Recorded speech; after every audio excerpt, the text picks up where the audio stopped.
Madam હવે તો પપ્પા કેન્સર સુધી પહોંચી ગયા છે, છતાંય માવો નથી મૂકતા, મોઢું નથી ખુલતું, કેટલા અલ્સર્સ થઈ ગયા છે, હાઈ ચાન્સીસ કે કેન્સરમાં કન્વર્ટ થઈ શકે, છતાંય એને માવો નથી મૂકવો. ના પાડીએ તો છુપી છુપીને ખાઈ આવે, સમ આપીએ, ગમે એટલું રોકીએ, એને કોઈની પૈડી જ નથી, માવો તો જોશે જ. હું તમારી ચિંતા સમજું છું, પણ એમને માવો મુકાવવા માટે સપોર્ટ અને સાયન્સ બેની જરૂર પડશે. જે માણસ લાંબા ગાળાથી માવો ખાતું હોય એ માવામાં નિકોટિન નામનું પદાર્થ હોય જે ટેમ્પરરી સમય માટે બ્રેઇનની રિવોર્ડ સિસ્ટમ એક્ટિવેટ કરી અને ડોપામિન રિલીઝ કરે છે, જેથી એને થોડા સમય માટે બહુ સારું ફીલ થાય, રિલેક્સ્ડ ફીલ થાય, અને એ જ ફિલિંગની એના બ્રેઇનને, એના શરીરને આદત પડી ગઈ હોય છે.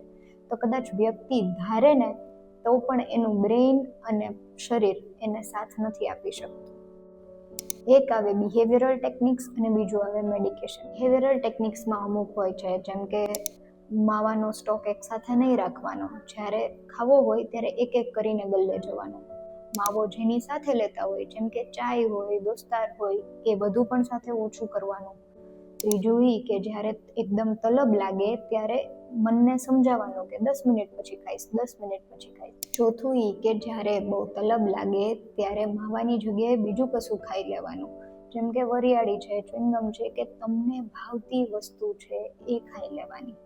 Last and most important one is your support. Constantly એમના ઉપર આરોપ લગાવો કે તમે તો કેટલું કહી છે તોય મૂકતા નથી, મૂકી નથી શકતા, તમે કોઈનું માનતા નથી. એની જગ્યાએ કદાચ આ બધી ટેકનિક્સ વાપરે ને એકાદ માવો ઓછો કરે તો એમના વખાણ કરો, કારણ કે જો માવો છે એ તો એને સારું ફીલ કરાવે જ છે.